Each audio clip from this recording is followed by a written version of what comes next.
Welcome back. Brothers on Air. Episode 2 of our Hobbit series. We're on the Desolation of Smaug. Before we hop into it, Thomas, what are we drinking today? Saw you sipping on something. Look how small this water bottle is. Come on, Thomas. Come on now. Small water bottle. Stay strapped, son. One of the big ones. And I got tea on deck. That's what I'm drinking. Wow. I got nothing. Your beverage game is quite weak today. Yeah, I got nothing. We gotta go shopping.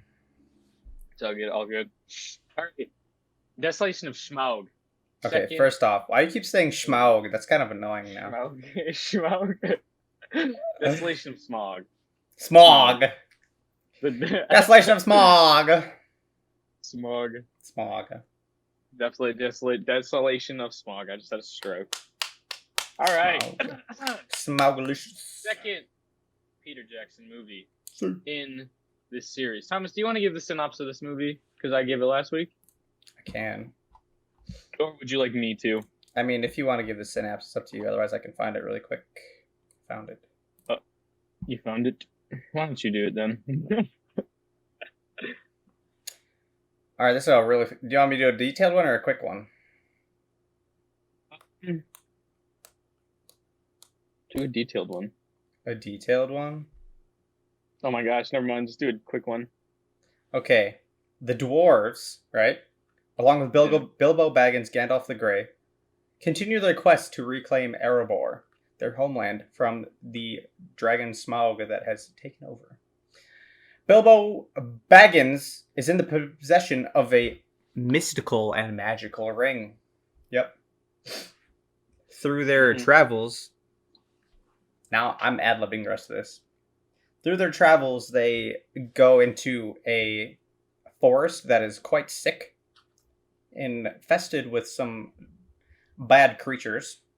They then encounter some wood elves. Right? Wood elves? Mm-hmm. They are the wood elves. Yeah.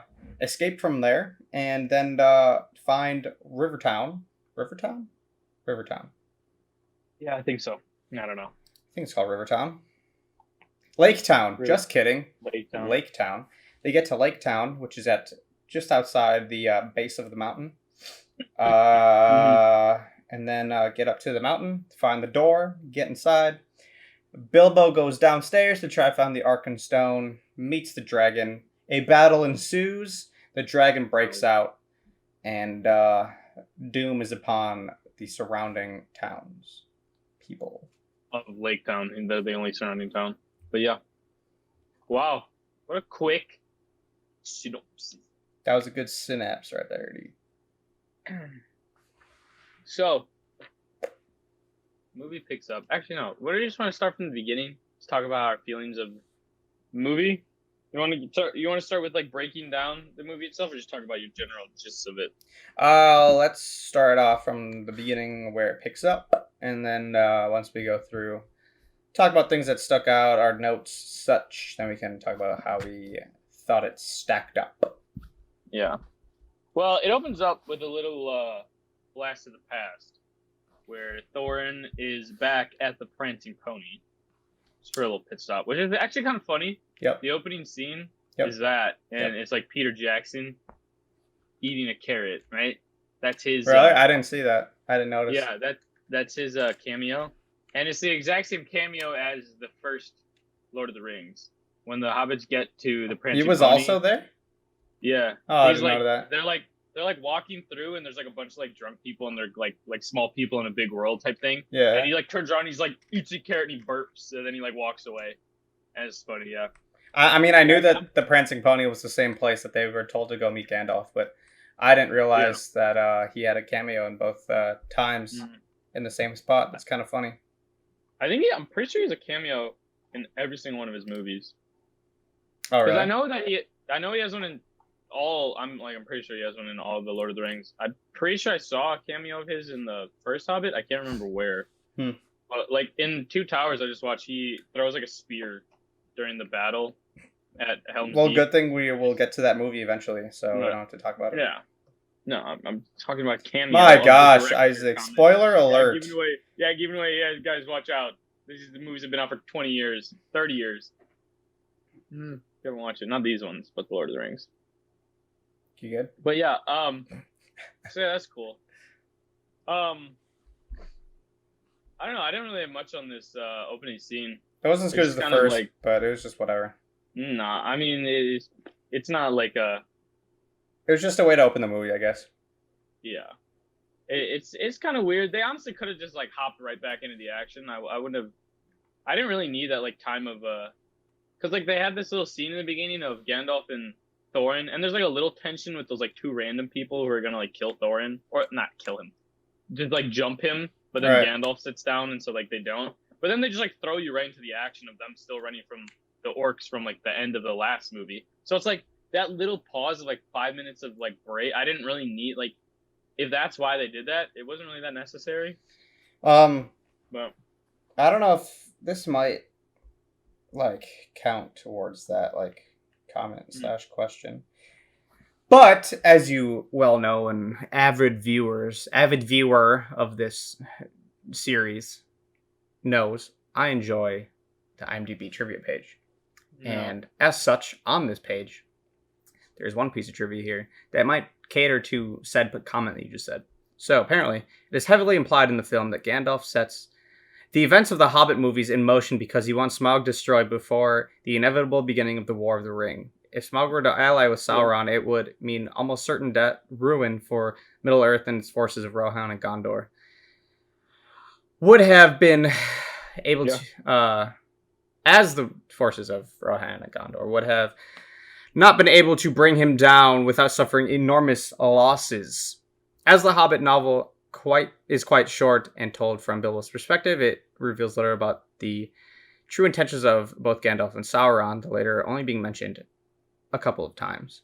However, the appendices of the Lord of the Rings novels by Tolkien, Unfinished Tales, place the events of The Hobbit in a much wider context. They make it very clear that Gandalf has been keeping track of Sauron's return and his search for the One Ring for many centuries. Gandalf is doing everything in his power to prevent Sauron from rising to his full power or getting help from Smaug. This idea is presented much more explicitly in the Hobbit films and reinforced in the extended version of The Unexpected Journey. When Gandalf meets with the White Council in Rivendell, he expresses his concern at the possibility of Smaug allying with the darkness that Radagast encountered, although Sauron dismisses this as something more than a human playing black magic rather than recognizing it as Sauron. So maybe this whole first meeting was just like him getting in there and like really getting this going. Oh, well, yeah. But like I wasn't arguing that. No, I know. I'm just saying like he knew where dude was and it was just like beeline to him type deal and just like, hey, we need to get this going. Like, you know what I mean? So when I read that, I was like, I wonder if that's what that was from. Yeah, in the first movie he talks about, pretty sure his first movie, well, it has to be. He mentions like what the forces of evil could do. Like Smaug, he's like Smaug hasn't picked a side, but like if you were to pick a side and it was a bad side, like the things that he could do are like unmeasurable. Yeah. So like he kind of has a purpose to be like get rid of this dragon so like it doesn't get taken over by Smaug. It's just been interesting. Like I get the reason for this scene, and I like honestly.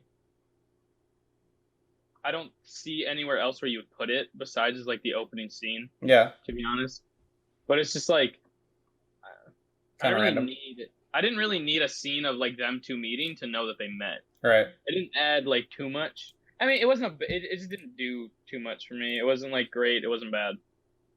But like, I mean, it just quickly kind of skids past that and just hops into right where we left off, which is them running away from the orcs that are trailing them. So the end of An Unexpected Journey, that's the first one, right? Yes. They escape the Goblin Cave just to get hopped on by the orcs or goblins. Are they goblins?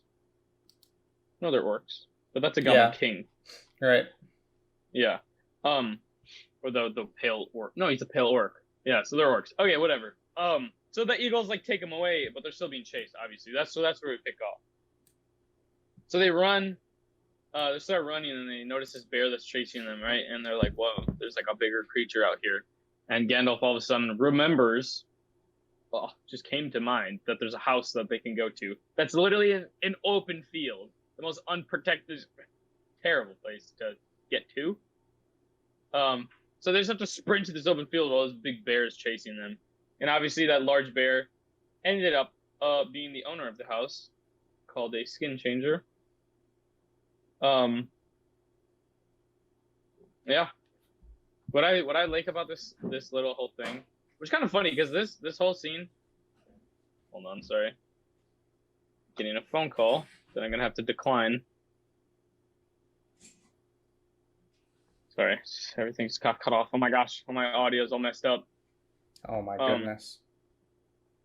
What's funny about this is that I was thinking about behind the scenes. You ever seen like the scene where like they're all running to the house and then the fat one, what's his name? Biffer? No, it's not Biffer. Bomber. Yeah, Bomber. Yeah, I think so. It's Bomber. Yeah. He did not have a single line in this movie. Yeah, Bomber is like, I remember behind the scenes they were like, okay, everyone's like running, like everyone is running. You just need to run faster than them. And so literally, I think they shot this like 2 or 3 times, and the guy just like sprints as fast as he can in like all this gear, and it's just like the camera following him, and then they stop and he's just like out of breath. But like everybody was like, I think they kept the first scene because you can like see shots of like the cast like shocked that Biffer is like sprinting past them, and like they didn't expect him to be like running that fast. They thought it was gonna be like slow, and That's it's just, amazing. like, it's really funny. I always think of that. And then also like the house, another behind the scenes thing. I'm pretty sure they built that house to scale for like what the dwarves would be like. Really? Yeah, I'm pretty sure they like so like all the scenes with Gandalf and the skin changer they did like green screen. Right. But everything with like the hobbits and stuff, I'm pretty sure they just built like a large scale version of it. Huh. And they just like had people up in there. But yeah, I'm pretty sure they did that. I mean, I'm sure they had to do that for multiple scenes. I'm pretty sure they did that. But yeah, the only notes I had on that was just like, that dude is massive. Why is he so big? Like, oh my gosh. He's like as big to Gandalf as Gandalf is to the dwarves. Yeah, it's like kind of crazy. I also said they stay overnight, they converse, they meet this guy, they have breakfast. There was like a tension for like 5 seconds, and then he's like, I'll help you. Why does man just have 13 ponies? He's like 12 feet tall. A horse I can kind of understand. Whatever. Yeah. 1 or 2. Why does he have 13 ponies? 13. 14, actually, because there's a company of 13 dwarves, plus freaking Bilbo. Yeah, I have no clue. I mean, he just is like he's just a man of the creatures, Apparently. He like, okay, also one thing I wrote down, I don't get why the bees are extra large at this house. Yeah, it's true. Is it just Bilbo? No, it can't be. It can't be just Bilbo small, because the bee like lands on his head and it's like the size of his face. Yeah. I just don't true. I don't know, that was like, kind of weird. Because, I just kind of accepted it. I didn't even think about it. I think about that every time. I'm like, just because the dude in his house is large doesn't mean animals just all of a sudden grow. Dude, there's just a whole lot of like, I don't even. It's just Jurassic Park is what it is. They just have large insects. Yeah, there's massive bee lore that nobody knows about. Yeah. One thing I also noticed. I don't know why I noticed this, but Thorin's like kit, like his whole like everything, it's kind of dope. Pretty sick. Yeah. Oh, I noticed it when he like turned around on the horse and he had like the arrows and then like the sword right behind it and like I don't know. Yeah. It looked awesome. No. One thing about Thorin that I was that I like said to whoever I was watching it with, like the casting of Thorin is perfect. Honestly, the casting in this movie is just phenomenal. Yeah. But the scene where I mean, we're gonna get to it, but it's like whatever. The scene where he is like taken prisoner by the wood elves, and like he's negotiating with the wood elf like king. I forget his name. And then he like starts yelling at him, being like, "You're like no man of honor" type thing.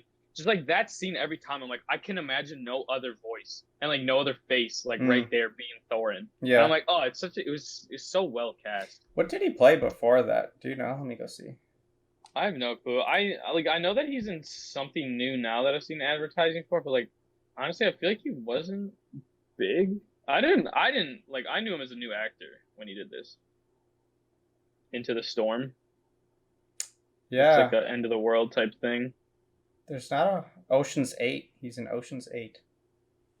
Oh. Yeah, I think he's in Alice Through the Looking Glass. Really? Yeah. Wait, he's in Captain America? He has to have like the smallest role. Heinz Kruger. Who the heck is that? Sounds like some German Nazi. He was in Robin Hood. Apparently, there was a TV show of Robin Hood. I did not know that. When was he in? He was in. Bro. What? Wait, no, this is something else. Just kidding. Lol. He's in Frozen, but not the Frozen that you know. It's a different Frozen. Dude, you know who he was in Captain America? No. You know the spy initially? Yeah. That like him? Captain America gets turned into him and he chases him down and yeah, it's him. What? And he eats like the cyanide pill. Yeah, it's him. No. Also, like, no, it is. But you know why? Is because you're used to seeing him as Thorin and he has like a nose, like a fake nose on. And just like every time I see him in real life, he has the skinniest nose, and it's so weird. Hold on, so if I go look up Spy. I just looked up Richard Armitage or Armitage, Captain America, and you just see him as a spy. Here, look, Thomas will put up a picture of him right here. Give Thomas a little more work in post. Oh my gosh. This is Richard as Captain America character. It doesn't look like him at all. What? That is not him, is it actually? Yeah, it is. He has like a lot of makeup on, or a lot of prosthetics like around like here in the nose, I think. Dude, doesn't look like him at all. Oh my god, that's him? Yeah. Hold on. So now we gotta look up what's it called? Thorin. Jeez, look at him. Yeah, he just has a big nose, man. It's also, I guess, the hair. Yeah, the hair. Like the lack of facial hair on the it. hair and the facial hair is like the biggest thing here. Just honestly, like shaving facial hair, people change dramatically. What the heck? Back to this. Sorry, movie. I'm just shocked. I am shooketh. Our minds are being blown by this. But speaking of Mirkwood, so they get to Mirkwood.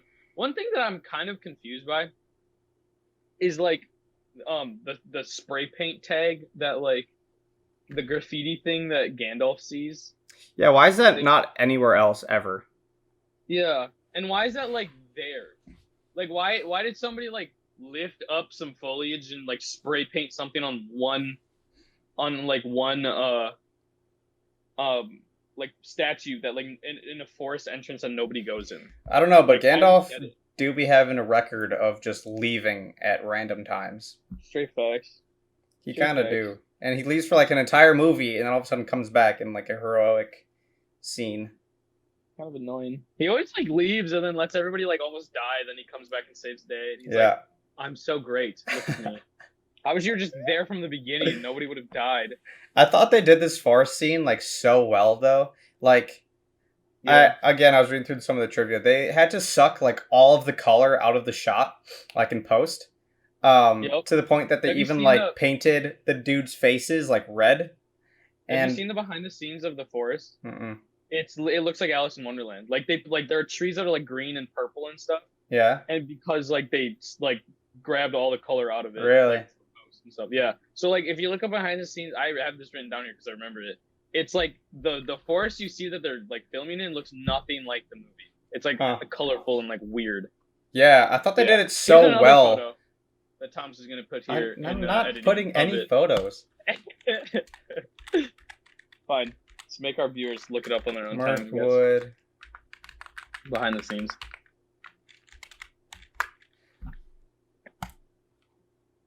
Oh wow, it is. Yes, yeah, that's kind of weird. Cool. I just thought they did it so well to the point that like when Bilbo did like peek out the top and he like gets a breath of air, like you almost take a breath too. Mm-hmm. Yeah. Like whether that be like mentally from like seeing like just grayscale for like 5 minutes to then like color, or like even like physically, like when he like breathes, it's just like, oh my god, like why was it so heavy? Like they just did like they really captured like how heavy like the air was so well. I feel like. What I don't kind of get, I feel like they kind of started doing like their little hallucinating thing, and then they get grabbed like by the spiders, and then like they're all just like fine. Like the longer, like Bilbo just kind of goes back in the forest and he's like fine. And it's like the only way like just you being in the forest made you kind of like hallucinate, and once you go off the trail it gets like worse. Like they didn't just get back on the trail. But I don't know. I don't know. I love how Gandalf gives him like this simplest of tasks, and they literally couldn't do it. And that's true. Like when they first walk in, like it's like marked, and then it kind of like wasn't really marked anymore. It kind of seemed like they were just kind of wandering like on a like more of a trail than a path. But then when they like pan back to see the path, dude, it's literally like a cobblestone path. How do you lose it? I know, like it's not a trail. There's a scene where they kind of come to like a T, I think, and like one of the guys like hits the ground with his like axe, and it's like dirt, and then he hits another side, and it's like the sound of concrete, and then he's like this way. And I'm like, so what happened? All of a sudden, the second, just you decided to like turn left really hard. But I don't know. I thought that was funny though. This whole Mirkwood thing kind of, it actually like I've like rewatching it adds like a lot more to like.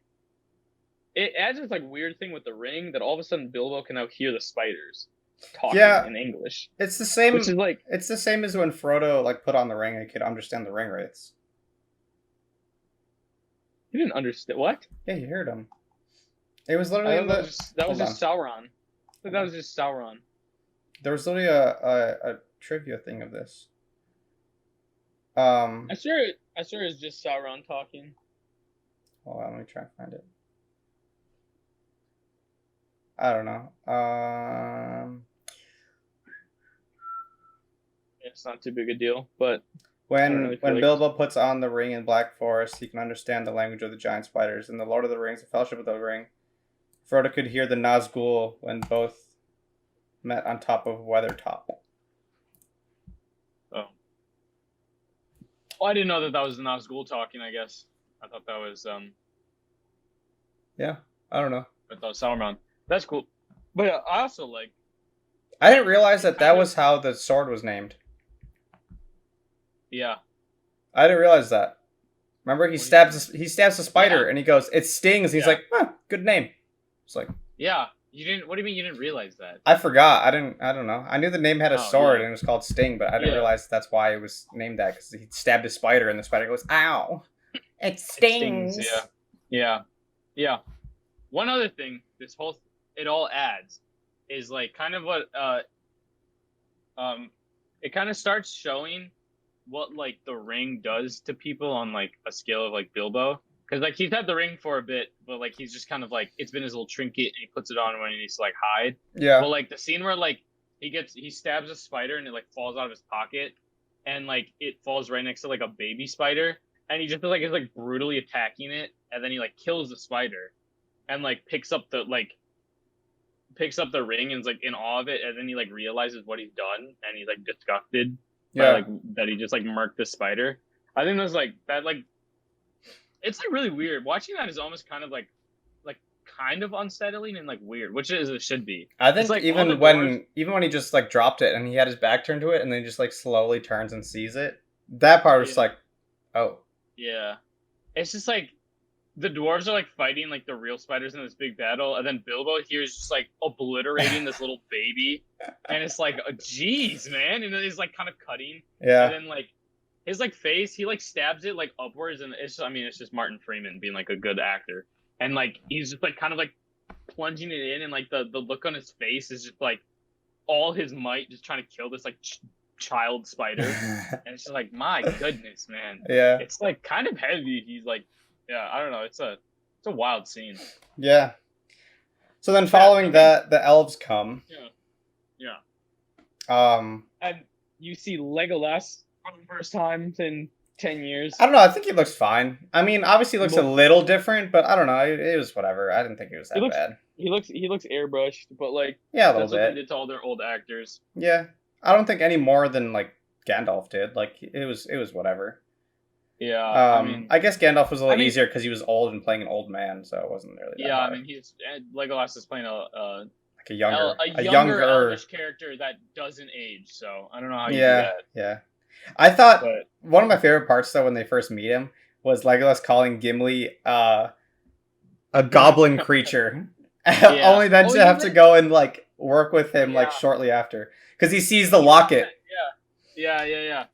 I remember that scene. I never even I thought it was funny. It's like, oh, he like the elf is insulting like the dwarf, and that's like Gimli.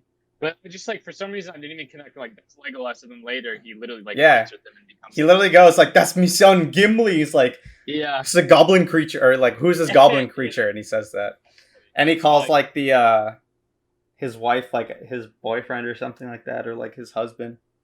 Yeah, because she has a beard. And then I think in the second movie, Gimli says something about like dwarvish women being mistaken as men because they have beards. Just kind of they have like the same stature. I think he's like a lot of people just think that dwarves just spawn out of the ground, and that there are no women. Yeah, which is funny.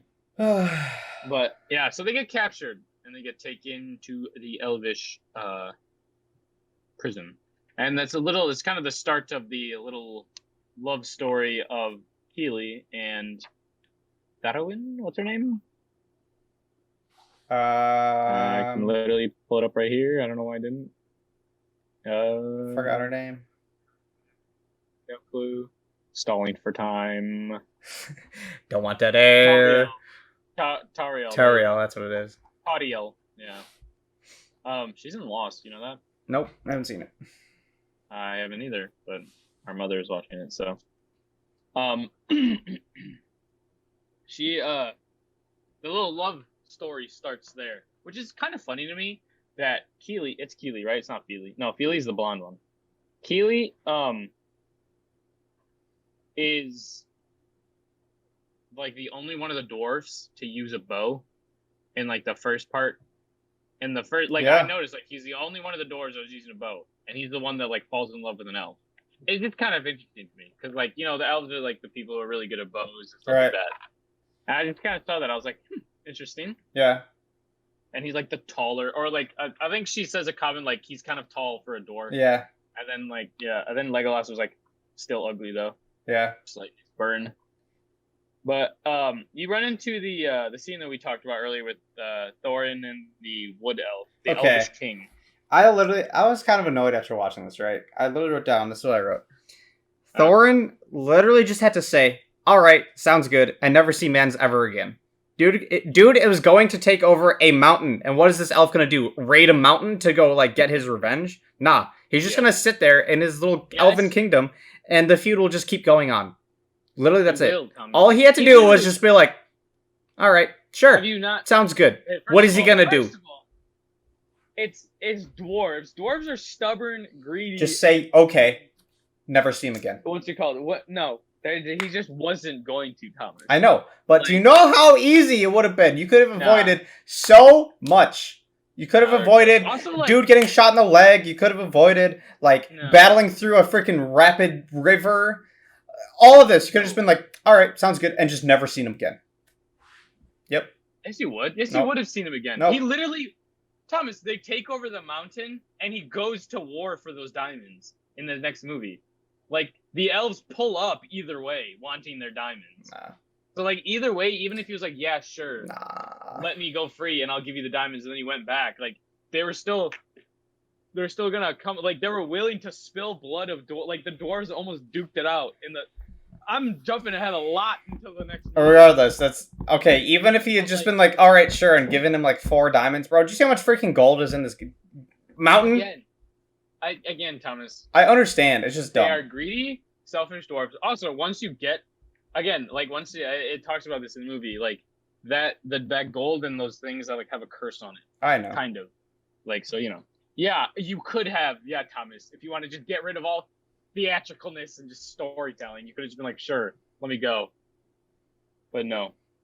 One thing I wrote down, I don't get the scar on the Elvish King. I don't get it. Again, this is why you have to visit the trivia page, because the trivia page, man. The sudden scars on Thranduil's face are a creation of a movie adaptation. However, these scars may reflect a little emphasized facet of J.R.R. Tolkien's lore. Elves, Fae, a metaphysical concept of analogous transferable as soul, occasionally influences the fleshly physical body, partially under moments of extreme stress. This can manifest as extreme physical changes that reflect the mind state, in this case, deep war scars. This is in accordance to Tolkien's text and books. The Last Battle, where Thranduil fought, was the last alliance at the end of the Second Age, about 3,000 years earlier, where Sauron was defeated. So they're just like fake scars? They're not necessarily fake, but I'm just like, why does he have the power to hide or like show scars or something? Because he do be powerful. No. I was just like, oh, is he one of the elves that holds the rings? The 3 rings given to elves? And he's not. No. You know who they are? They're Galadriel, the other guy from Lord of the Rings. I forget his name. Hollow or whatever. The main elf that is Elrond, yeah. And Gandalf. Gandalf is the other ring bearer of the Elvish rings. So, like, who is this guy? Yeah, what? I know, that's weird, isn't it? Yeah. Yeah, he is. You Google it. There's 2 other, like, it's literally Gandalf, those 2 elves, and then there's, like, 2 other ones that are like, yeah, in the past, I think they had the rings or something. They've been passed on. But, yeah, Gandalf is the other one who holds one of the rings. Google it. What the heck, bro? What? Yeah, I know. Dude's a beast. Gandalf is a... I knew the other 2. Yeah. I didn't know Gandalf was one of them. What the honk, bro? He's not Elvish. No, but, I mean, he's, like... He just, like, got him? He's basically an angel. Nah, he's a wizard, bro. Yeah, but, like, wizards... I'm so confused. Aren't... He's a wizard, but wizards aren't people. Wizards are, like, kind of angelic-like creatures. You know that, right? Yeah, they're on the earth for as long as they are needed, and then they're taken away. Yeah. Yeah, but I just don't get back to the scar thing. I just don't get the scar thing. Like, it just doesn't make any sense to me. But yeah, so he gets just moving on to the scene, because I don't really have much to say about here. They get freed by Bilbo and his magic ring, who get him in barrels, in the cinematic masterpiece ensues of them going down the river while fighting. I'd just like to say, it originally was not given to Gandalf, but then was given to him eventually. Well, yeah, I didn't assume it was originally given to him. Hey, just wanted you to know. Yeah, I just knew that, yeah. Well, obviously it wasn't given to him. The rings were given to the Elvish kings. Shut up, Thomas, you're dumb.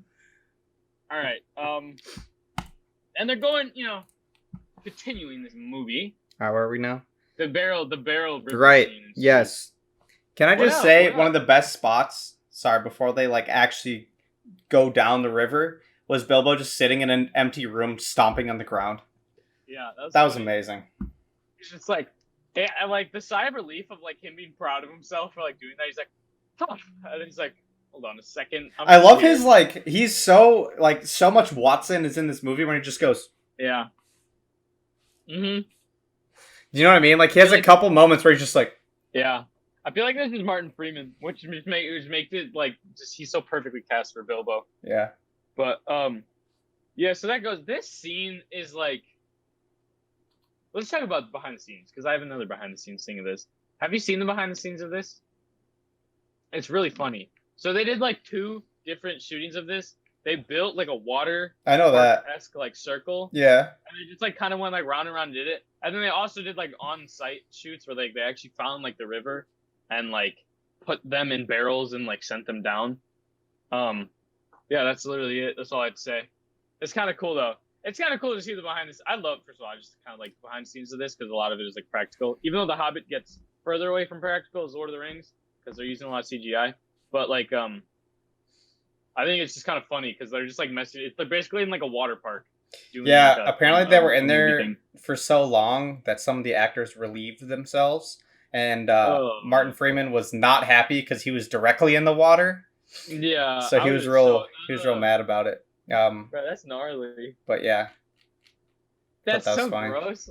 I mean, if they put chlorine in it, maybe. But like, I feel like they Who just knows? grabbed a hose and they're like, "All right, let's go." Probably. Oh my gosh. What did I say about this? Oh, okay. About the river scene, I said the elegance of the elves in battle is always really good to watch. This does not disappoint. Just some like running down the sides of like the things to like Orlando Bloom like standing on the two like thing. I don't know. I just thought it was kind of cool. Also, do you know Orlando Bloom did all his own stunts in this movie? Really? Yes. Did you not do it in Lord of the Also, Rings? I don't know. Legolas has a collateral, which is kind of cool. That's pretty Yeah, cool. that's all I had about that. I don't know. This seemed like I have mixed feelings with this whole thing because it's like really cool. I like the like synchronicity of like the dwarves, how they're fighting like down the river and they're like tossing passing axes like, to each tools. other. Yeah, like that stuff. The scene where Bumber gets a spear in his barrel and then he flies. I hate that scene. It's so stupid. I don't know. It's It kind of is funny. so stupid. Why? And I'm like, I see that scene and I'm just like, It's like you just made this scene for me to It like was just a nasally smile. exhale at this. Yeah. It's so unrealistic. I'm just like, dude, this guy gets like thrown. He literally gets a spear in his barrel and then gets trapped in a rock. So he like javelins himself, or what is it called? High jumps himself, or not? It's not a high jump.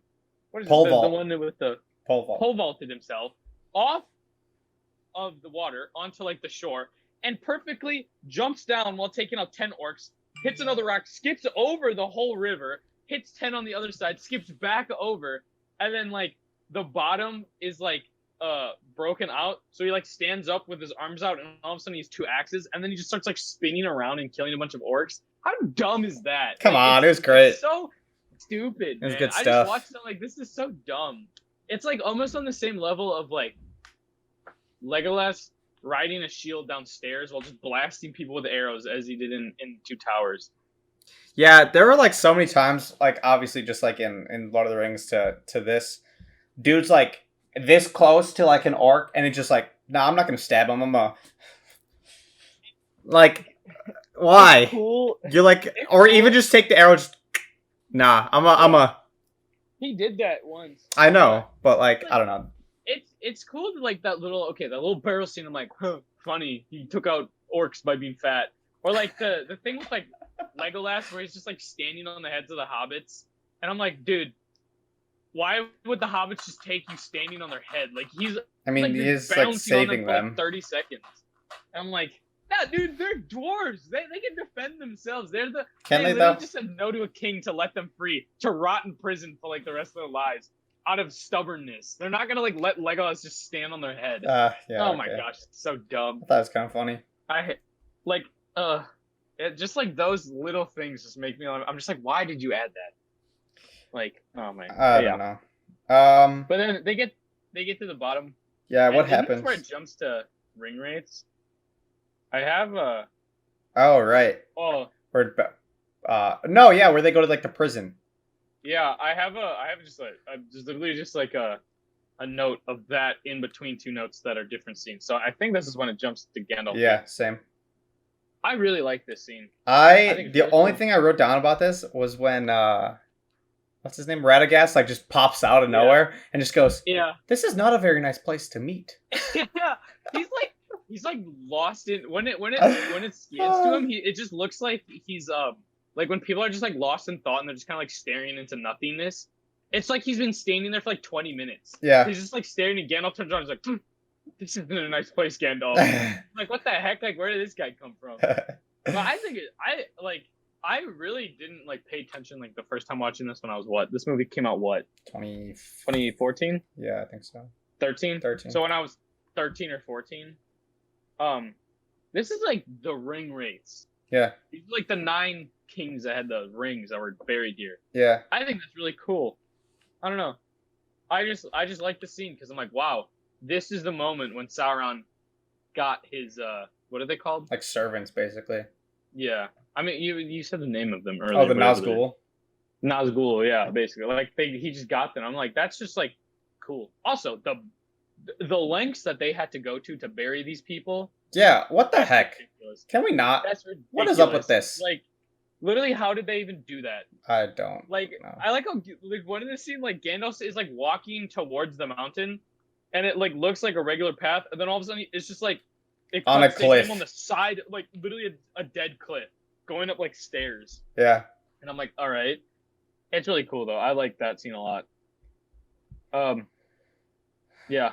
I didn't say anything else. I just like it just gives you back. I don't know. I like little backstory things. Sure.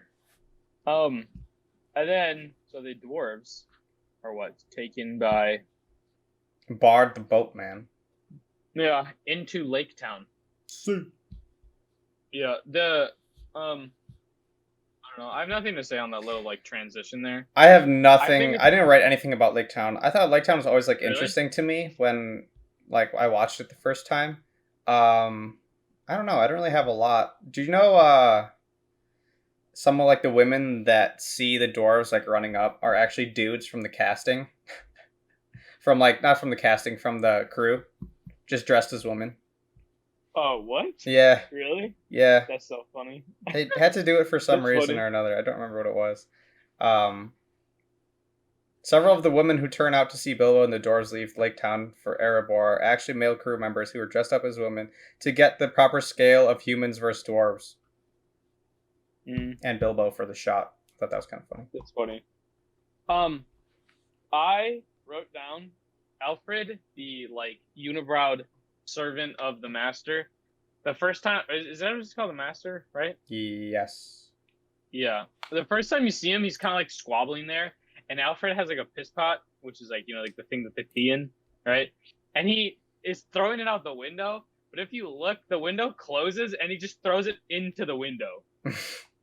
Like you like hear the pee splash against the window and just like fall onto whatever. And just like, I don't even know. That like just scene right there is so like weird and funny to me because he does that. And then he's like what's his name? The Alfred.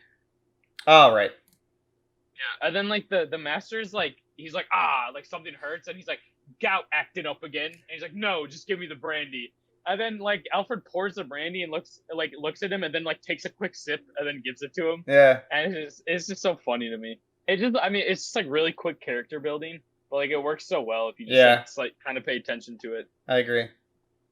I'm just looking at what else that dude has been in, but nothing that I recognize. Yeah, no. One thing I wrote down, I just quoted this. I forget where, but I know the master says this. I think it's when Alfred is like telling him that the people want him to get kicked out or something. Yeah. Or something. And the master goes, "Enemies of the state, eh?" And I'm like, it's just like funny to me. I don't know why. I just like how he had kind of like close to like an Yzma quote from Emperor's New Groove where he goes like to the tune of like, why did they decide to be peasants type deal? Do you know what I mean? Yeah. Like they should have decided that before they were peasants. Yeah. Because they're talking about an election. He's like, an election? I won't stand for it. Like, I don't think they'd ask you. It was funny. That whole line of dialogue when he's waking up is actually pretty good. Yeah. It's I like that actor as well. Yeah. It's funny. I also wrote down here, this is like the second time I think that it happened. Balin, the old warrior guy, that's his name, right? Yeah. I kind of like how like the way that he, like Bilbo is kind of like the vessel for the audience into the world. Like he's the ignorant one into the dwarven like life. So he's always like asking questions and the dwarves are telling him, but also like the audience at the same time. I like how Balin is like the epilogue guy. Like it's like the second time where he kind of like, explains some backstory. He did it the first time with like the battle of the Pale Orc or whatever. And then he does it this time. I forget what, but I think he was just talking about the arrows. Oh, that's what it was. The last town of something with a D. I don't remember. Dale. Yeah. Dale. Yeah, Dale. Yeah. Yeah, that's what it was. I don't know. I just kind of like they did a good job because sometimes it can kind of just get like boring Right. when like. Yeah, we talked about this a lot. Epilogue can get really boring. I think they wrote it really well, and they made Balin and Bilbo like. And it's prologue, by the way. We had this discussion last week. Well, no, it's not. Prologue is before, epilogue is after. Yeah, but we're talking about the intro scene. That's prologue. This is not. This is in the middle of the movie. I know, but he like describing what happened pre-events. Whatever. You were talking about prologue. There's no prologue to this movie. If you want to get bogged down in specifics and definitions, Thomas, sure. Let's not get bogged down to who said what. I like to be winless and free and just go with the flow. But, you know, it's fine. Yeah. I don't really have anything else. Honestly, Lake Town, kind of boring. I don't think it was boring, but I just had nothing. I had nothing to say about it until he when did the orcs attack? No, they attack after. That whole scene of them getting there and then to them leaving, I just am kind of bored. Do you know the daughters of Bard are played by the daughters of I don't remember the dwarf. The dwarf that woke up late. Really? It's that guy's two daughters. Really? Yeah. That's funny. What the heck? I forgot his name. That's super random. What the heck? Biffer? Is that what it is? Yeah. No, it's Boffer. It's Boffer. It's James Nesbitt. Yeah. It's his daughter. James something. Oh, really? Yeah. What the heck? Thought that was That's fun. really weird trivia. Yeah. Yeah. So they leave. They kind of send them off with the promise saying that they'll share in the spoils and boost their economy again because they're kind of you can tell they're a little run down. And it's kind of insinuated when they were talking in the beginning with the master, how they're all peasants and stuff. Yeah, I think all their wealth comes from trading with the wood elves. Right, that's basically it. But before they leave, there's some dialogue that says they only have 2 or 3 days. Dude, they blitzed a climbing of a mountain in a day and a half. Hey, they're dwarves with a mission. Listen, seen the dexterity on people? I've seen them dexterity, but have you seen them stride, dude? Them strides are this big. How are they getting up an entire mountain? The dexterity on people in Middle Earth is literally unmatched. I was thinking about this, because as I said, I was I've been blasting through the Lord of the Rings, just watching on my own because I like it. Oh, sorry, my professor just emailed me back. I'm sorry. I'm getting so many notifications this episode. When Legolas, Aragorn, and Gimli are running after the dwarves, they're literally running for 3 days and 3 nights straight. How do they even do that? Yeah. That's literally impossible. Yeah. But, bruh, that's what I'm saying. I got anyway, capacities of elephants out there. So they get up there, and they try to find the door. What? Forgetting about the scene where it goes to Gandalf in. Oh, I didn't write anything down, I guess.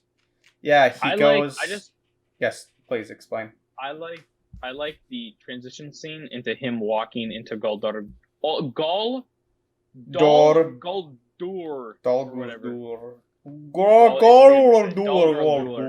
He Sorry. Yes. He leaves. What's his name? Radagast, and he goes in. And it pans from him into the castle through a window, and then kind of up to the Pale Orc. And I just thought that was a really cool transitional scene. Yeah, it was just cool. And then he meets the Necromancer. Yeah, which the Necromancer, or I guess he meets Sauron, not the Necromancer, which is one and the same. Freezing. He meets Sauron, and that scene is just wild. It's just wild to me. Why is Gandalf sometimes so easily just pushed over? Wait, maybe I did write something down for that, actually. I think that part where he fights him comes... No, I didn't skip it, actually. Yeah, it was. Well, let's just talk about that now since we're here. Yeah. I did write something down. I said, my man's Gandalf flashbanged them orcs and got out. He kind of did. He literally teleported 20 feet. Yeah, I know. He literally just threw a flash and like jumped down like a ledge, and then they're like after him, and like the wolf runs 10 feet and almost gets him. Yeah. Oh, I also said he was holding back Sauron for like a little bit there. That was kind of impressive. Yeah. The scene where Sauron melts his staff, like that moment is kind of cracked. Yeah. Like it's kind of sad. That's wild. That staff is different than the one that he had in the Lord of the Rings too. Yeah, I think so. Because the one in the Hobbit was more like the top was more like closed, and then the Lord of the Rings was like a little bit more like open. Yeah. Maybe he grabbed. You're still frozen. You've been frozen for like a minute and a half now. Wait, really? Yeah. I don't know why. Hello? No, I mean you're talking. It's just your video. Oh, should I like? Well, I want my video. Should I disconnect and come back and we can? Oh, okay, now it's good. Okay.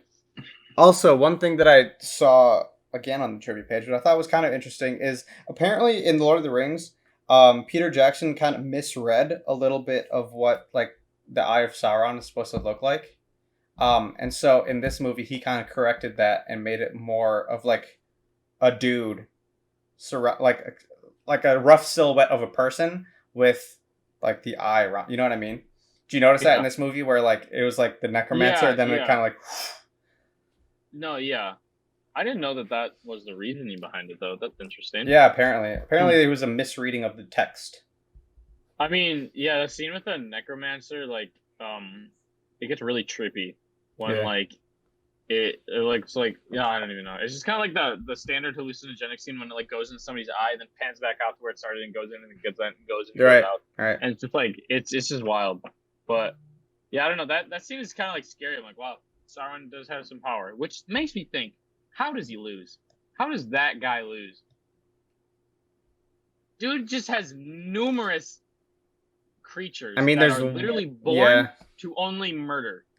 And he sends like 10,000 at a time constantly, and he loses every battle. This dude sucks. Get a different general. My goodness. But that's beyond the point. I mean, he was defeated by just a normal-ass dude. Yeah. In the first place. No, just a guy. Yeah. It was just a man. It wasn't even like an elf, just a man. With like a butter knife. Like cut in half, dude. It's a butter knife. This dude's so weak. Alright, back to I think that was it, right? Yeah, I think that's all of that. Yeah, I think so. Alright, back to the dwarves then. So they get inside. Okay, before they even get inside, they try to find the door, right? Okay, first off, you would have thought, I'm pretty sure in Fellowship of the Ring, you could tell me because you just watched this. Mm-hmm. Did Gandalf not just be like, hey, dwarven doors are only seen at moonlight? Didn't he say that? No. I thought they knew where the door was, and they knew how, they just didn't know what the password was. No, it's like, well, he knew where the door, for that specific one, they go into, where do they go into? Moria. Mines of Moria. Yeah. This is the Lonely Mountain, right? I know. Well, that one is like a designated entrance. It's just like dwarven doors are hard to find when hidden. That dwarven door, I'm pretty sure of Moria, is like a known door. You just need a password to get into it. So like this door for Lonely but it was only seen at moonlight. Like hidden on purpose. Yeah, but it was only seen at moonlight. So wouldn't the same logic apply here? Wouldn't he have just been like, hey, the last light might mean moonlight because this other door that I know of says moonlight. I don't know. I just thought that was kind of dumb. Maybe, but also, Thomas, I don't know. The Lord of the Rings happens after the Hobbit, so this is 60 years before. So I mean, fair. But I think it's just kind of. I think it's being like some sort of drama.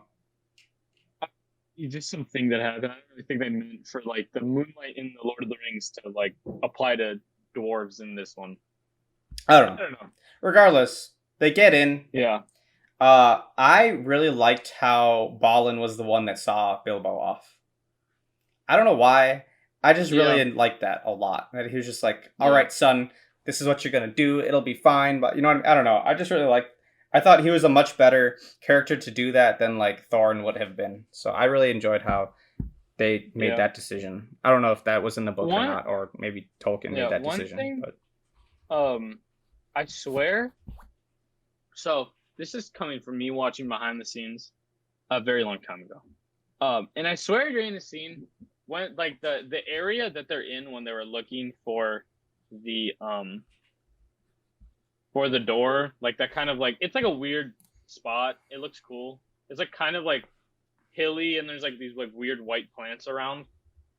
I'm pretty sure there when like that place that they were filming on location, they had to have like ramps in a lot of spots because there was like protected wildlife, like plants that they couldn't walk on. So I'm pretty sure they had like a bunch of different like walkways around where they were going for behind the scenes stuff. I think this is for coming from a behind the scenes video. I know that they did that somewhere. I didn't think it was here at this spot. Right.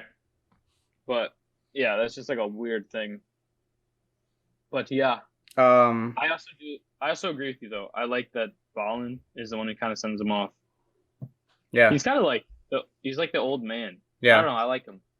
I thought it was cool how much like courage Bilbo showed in that moment as well, because like Balin was like, "Listen, we are here. This is the point where we need you, but like if you don't want to do this, that's also fine. Like I'll understand. Yeah. You know what I mean? Like it's fine. That's understandable." Yeah. And he was just like, "Nah, I'm gonna do it. This is what you guys needed me to do. I'm here. I will do it." So I was like, that's like a vastly different person than who he was at the beginning of the story. Do you know what I mean? Yeah, that's true. So that was really cool to see like the change there. He literally walks in and he's like, "Yeah, there's probably a dragon in here. Let me just bring this little toothpick of a sword, go in and try to find a thing." But what's it called? Yep. Yeah. So he goes in. Let me tell you, probably the best scene of this whole movie was the awakening of the dragon. Oh, I thought it was going to be where he threw a cup and it made a lot of noise and he goes, "Shh." That was pretty funny. That's literally just Martin Freeman being Martin Freeman. Like that whole scene of him like looking for what you said before, him being like yeah. Is like him looking for like the Arkenstone is like just Martin. He just like picks up the first thing he sees and he goes, yeah. And he picks up like a ruby and he's like, and then he picks up a massive crystal. He's like, yeah. He's like, "Oh no."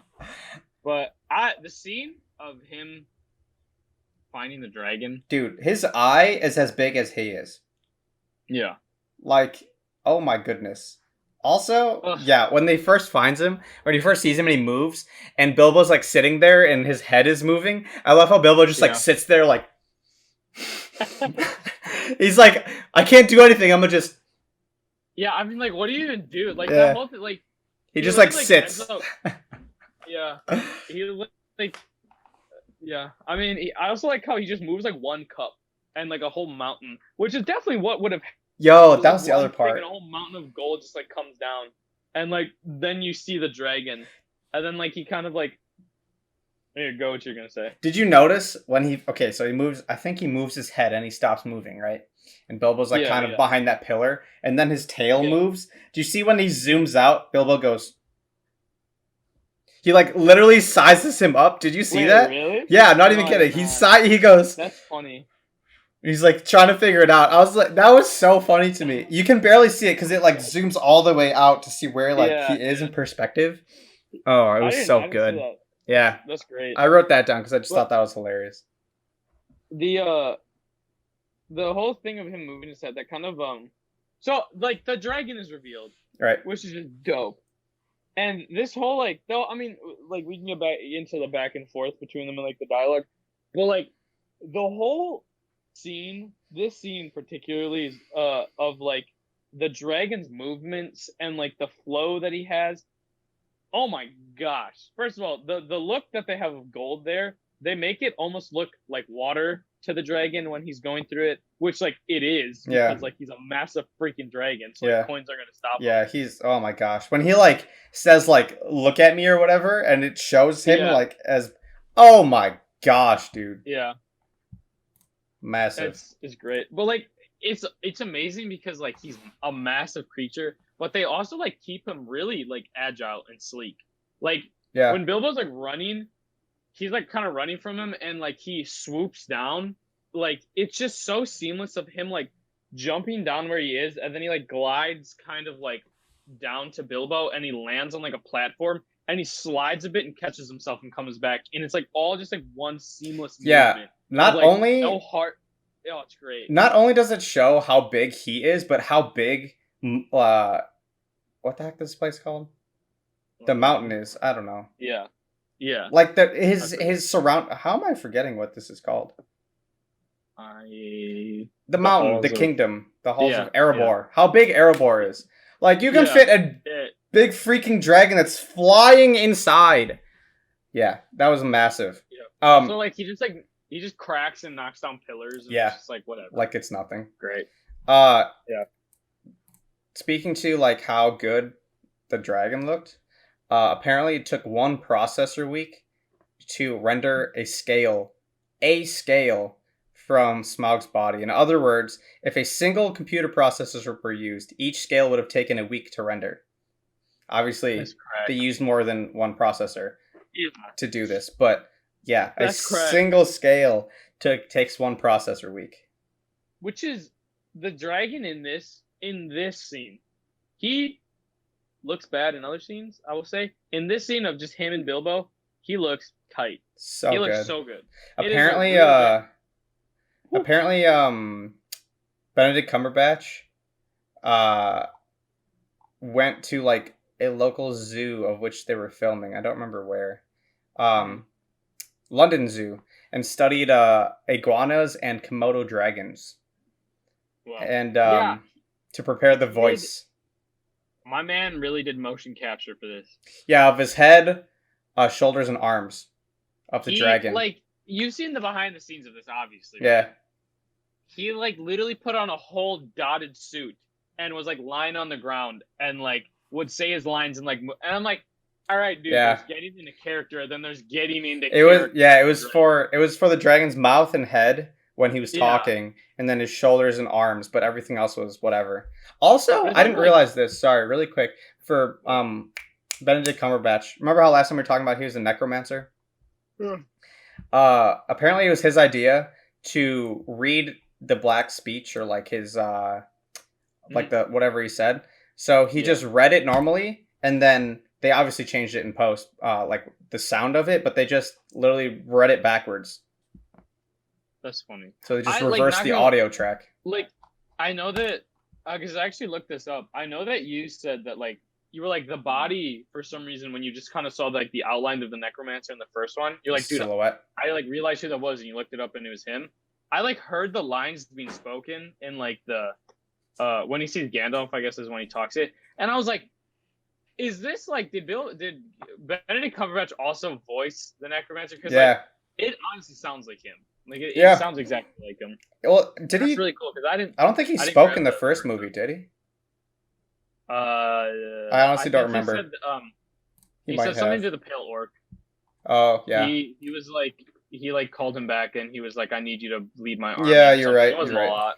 But yeah, apparently they just took the script and reverse the audio track and then obviously played with the levels, but like he just read it and then they just played it in reverse. I thought that was kind of cool. That's funny. But yeah, dude is like committed to these characters. It's kind of cool that he's like, you know, doing all that stuff. Yeah. But it was also like if you have a character that's just like completely, I mean, like you're a voice, you can't be a dragon, right? I mean, like there's playing like Gollum where like you can 3D track like a whole person, and you're like, well, like I mean, it kind of gets you in like a deeper space than just like you voice acting.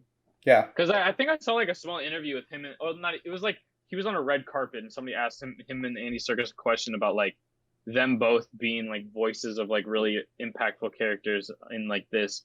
And he was like, there was a difference between, because he did, I forget what movie he did, but he did like a voice actor movie where it's just like him in a box because it was animated. Right. It's like there's a complete difference in doing that and doing what we did in this, because like you embody the character so much more in this because like they were doing that like that tracking type stuff. But like I think the back and forth in this is so cool. Yeah. I think it's so funny with Bilbo. The last thing, like he keeps complimenting like the Smaug, because he's like he gets caught, and so he's like, oh, I just wanted to see your magnificence and see if it's true, and he's saying like Smaug the whatever. The last one is always funny to me. He goes Smaug the tyrannical, and it's just like great to me. I thought it was cool how he used the name. He called himself Underhill.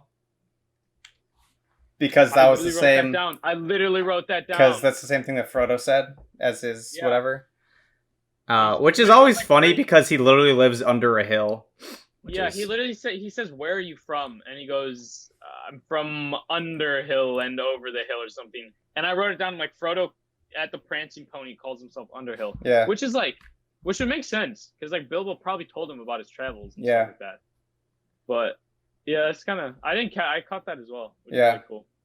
I also yes. To go back because I just thought about this, the movement of the dragon.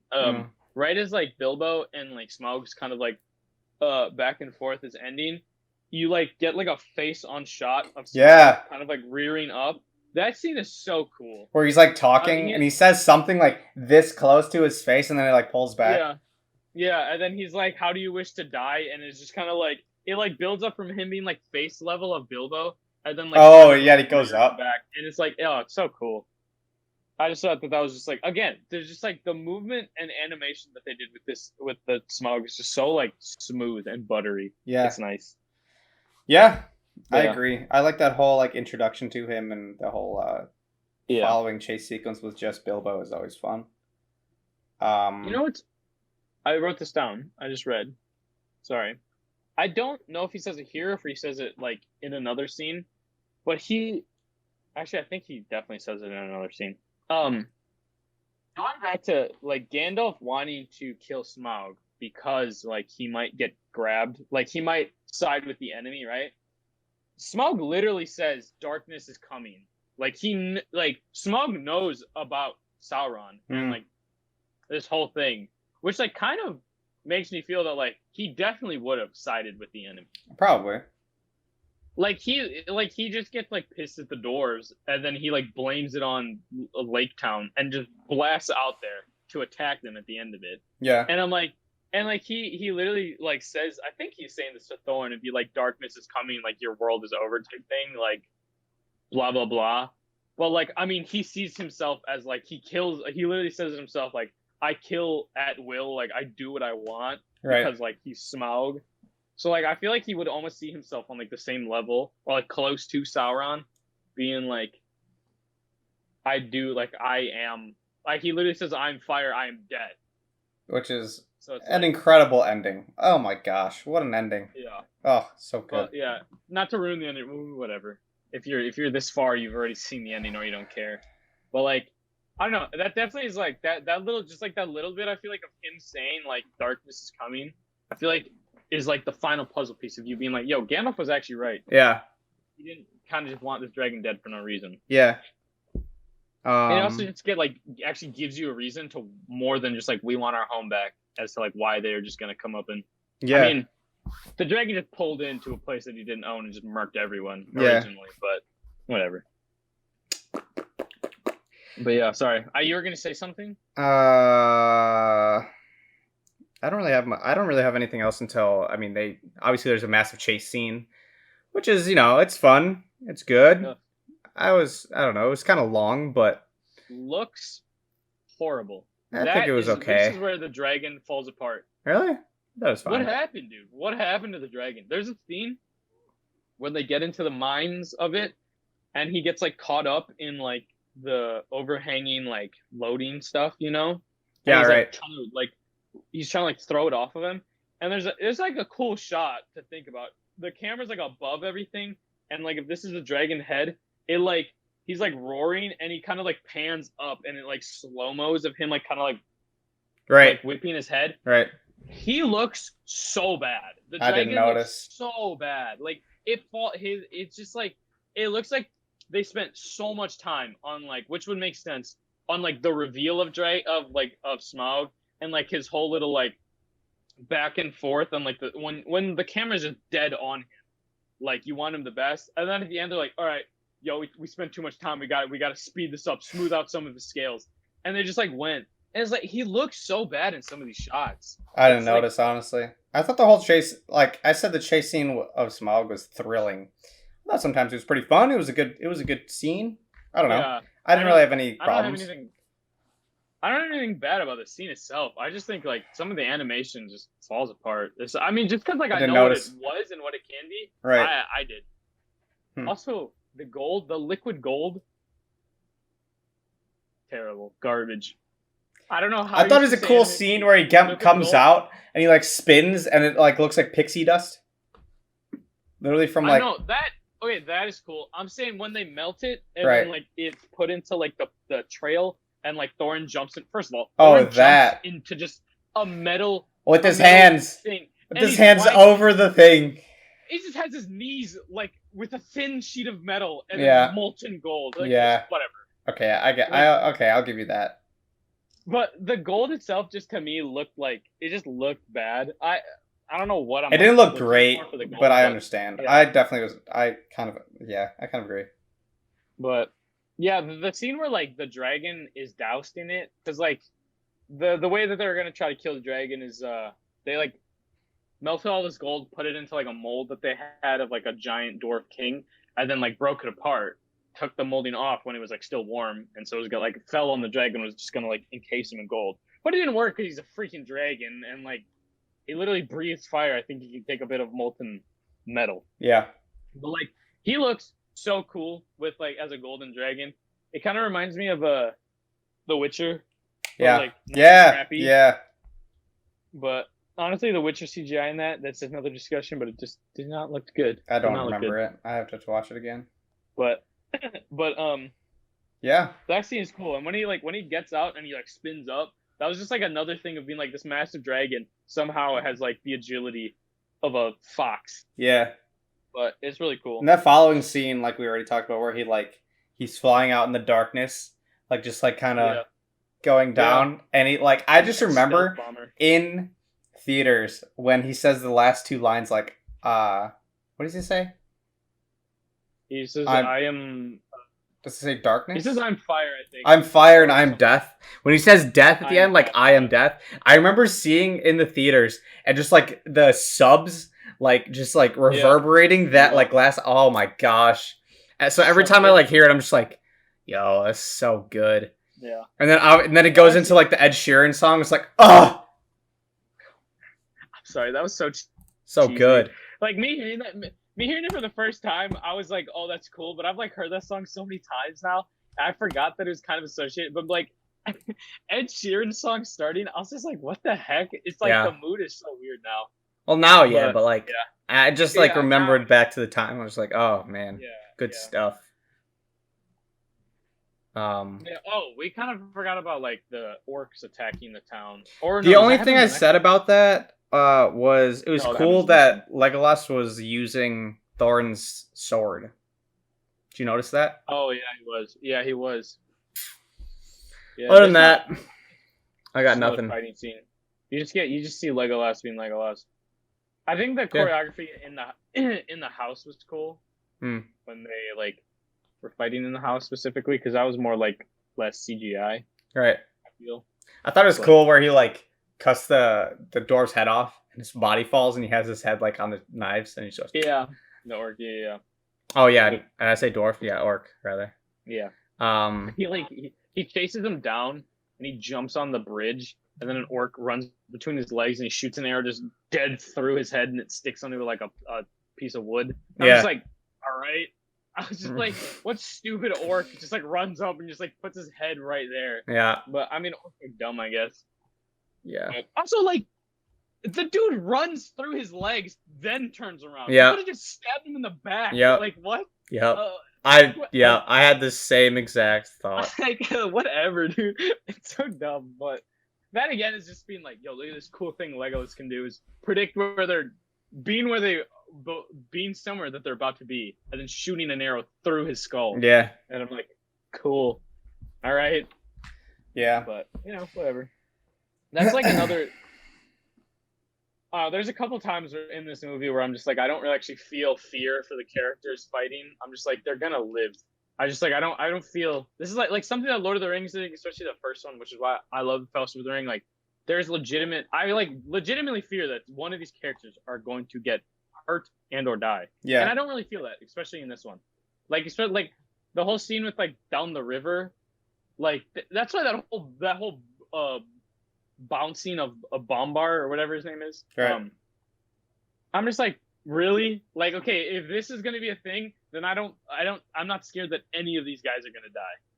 If they're not gonna kill the character that doesn't have a line at all in this movie, and they're just gonna have them like bowling pin down half this army, then just none of these people are at an actual risk of getting hurt. Yeah. Besides, what's his name? Do they have plot protection, dude? What was that? They have plot protection. Yeah. Yeah. I'm just like, all right, these guys are invincible and they just can't die. They're immortal. I kind of want to, at some point, I want to watch the extended cut of these movies. Because there's 25 extra minutes in this movie in the extended cut. I was gonna ask you, if you ever saw, because I've seen the extended of Lord of the Rings, but I've never seen of this. I think I've only seen the extended of Lord of the Rings of the first one. I don't think I've even seen of the other ones. I've never seen the other ones fully, as in like with the disc, but I've seen the clips of it because I've looked up like the extended cut scenes. But like, I don't know, if it's anything like Lord of the Rings extended cuts, it's like half of it is useful and half of it is just like only cool if you've already seen the movies and you want to know more. Right. Like a lot of the stuff in like Lord of the Rings ends up being like, if you were to sit down and watch the movie the first time, it's just way too much and it's just like unnecessary knowledge. Where like the theatrical version is made for like a first time viewing, and then like the extended cuts is like, cool. Half of this information is cool for me because I've seen these movies and I want to watch it again and know more. The other half is just like, I don't care about these interactions. But yeah. Never mind. That reminds me of something that I need to bring up when we talk about Lord of the Rings. But it's 4 movies away, so because it's in the last one. But yeah. I think this movie's good. What is your rating at the end of the day of this movie, Thomas? All right, well, what did I give the last one? 80? 8? 8.2? Yes, I don't know. I think I gave it a 7.8, I think. I think you might have given it around there. This one also gets a 7.8 on IMDb. I don't know. I think, You're kind of off screen. Get more in. No. Get more in now. It's annoying. I mean, I don't know. IMDb gives it a 7.8, Rotten Tomatoes gives it a 74%, and Metacritic gives it a 66 with 87% of users on Google enjoying this movie. I would say a 7.8 is pretty... 7.9 maybe. 8 or 9. Right below an 8, I think, for me. I like it more... From what I remember, I like it more than the last movie, but I don't think I liked it as much as this first movie, if I remember. So, yeah, I think like a 7.8, 7.9. Oh, okay. Is probably what I'd say. Yeah, I give it like I think I'm gonna give it like a 7.5, or maybe like a little lower. There's a couple things where I'm just like, not about it. Yeah, I like the whole tone of it, like the whole time. Like as I said, I just like I don't ever really fear that these characters are ever going to like get hurt, right? Or like anything is really going to stop them on this quest, or like this whole time I'm like, okay, they're going to get there, they're not going to die. Like this guy got shot by an arrow, but like he's going to live and he's going to be fine. And I'm like, okay, whatever. Like yeah, they're fighting, but Legolas is a freaking I don't even beast, know, acrobatic monster, and he's not going to get hurt. And like whatever. All right. So yeah, I think like a 7.3. I think that's what I'm gonna get at. That's where my brain is landing on right now. Okay. There's a lot of things I like about this, and a lot of it also I feel like some of it is not a lot of it. I think some of it is my brain just liking Lord of the Rings. Right. So I'm just like, I love all of this, but I kind of wish in Lord of the Rings there was like a dragon at some point. I don't know. I just think dragons are cool. I don't know how they would have incorporated it, but it's kind of cool. Powerful. Yeah. You gotta deal with a whole nother dragon. That's true. I don't know. I just think they're cool. This movie made almost $1 billion though. It was 958.4 million, with its budget being $191 million. So that's cool. But yeah, that's wild. I don't really have anything else to say. One thing I do have to say about this movie is the movie posters were kind of sick. They had cool movie posters. I had one of their movie posters in my room for a while when I had movie posters on my wall. It was Bilbo with a sword, though. I think that's from the first one. No, it's the last one. Is it the last one? Okay. Last one. So it was the last one. Maybe I had two of them. But yeah, they had cool movie posters. Honestly, all the movies, all of these, all the Hobbit movies had cool movie posters. Yeah, that's true. But honestly, like compared to Lord of the Rings are kind of weak, but I feel like that's more just their time. Yeah. I would have to agree. What? I would have to agree. Yeah, I mean, like even Star Wars does that, and they still do that. Where they just people still do that with the movie posters. They just shove every single one of their characters on the poster, looking at the camera. Yeah. And, like that's literally what Lord of the Rings did. But I mean, like Lord of the Rings and Star Wars were made like when was Star Wars made? Which ones? The original trilogy was 70s and 80s. The prequels were 99 into I think the last one was made in 2004 or 5. And then obviously the sequels were 15 to 19. Oh my gosh, why was I thinking that the Lord of the Rings was released in like the end of the 90s? It was released in 2001. Yeah, early 2000s. Gosh, I'm dumb. Return of the King was what, 2005? Yeah, probably. I want to say. I just say 2003. Were they year after the other? Were they one after the other? Probably. I mean, like I would say yes, just because like they took so long in post to post production or yeah, they are pre-production. Like writing the script, like the script took. Yep. It took a long time for those movies. Yeah, they need a lot of time to fund. But we can talk about it when the movies come because I have a lot of information on that. Because I like Lord of the Rings better. Good stuff. But yeah, 7.3. All right. Cool. What a good movie. What an okay movie. Yeah, it's fine. It's good stuff. Definitely a watch. I'm enjoying my time in Middle Earth. That's for sure. Oh, I'd love it. I'm already. I've said this to Thomas in the beginning. I watched the first Hobbit, and I'm just blasting through all of them, prepared to come back and watch them again in a week. But so good. I'm on Return of the King. That's all I have left, and I'm probably gonna watch that tomorrow. I think that's the one I'm gonna watch tomorrow. I've been watching them one at a time for these episodes, so I'm kind of taking my time, to be honest. I have other things on my list that are just on a standstill because I've been watching Lord of the Rings. Oh my gosh. Yeah, whatever. Anyway, we've been going for an hour and 20 minutes, so I think we're good. So if you guys enjoyed this episode, hope you did. Hit that like button down below, and if you haven't subscribed, do that as well. Let us know in the comments as well if you enjoyed these movies, if you enjoyed Middle Earth, or if you hated them, or what you did like about them. Just leave a comment, because that's cool. Again, hit that subscribe button if you haven't already. And yeah, next week we are back with The Hobbit, The Battle of the Five Armies. Easily the worst name of any Middle-earth movie. Yeah, we can get into that next week, because I have many thoughts on that name. I hate it. It's the worst. But hope you guys enjoyed. If you did, we will see you next week. Every Wednesday, 7 a.m. So without further ado, that is Isaac. My name is Thomas. This is Brothers on Air.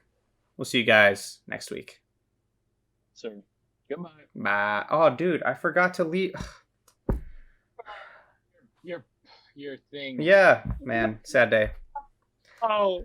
RIP. All right. All right, we're recording again. Let's start it back. Run it back.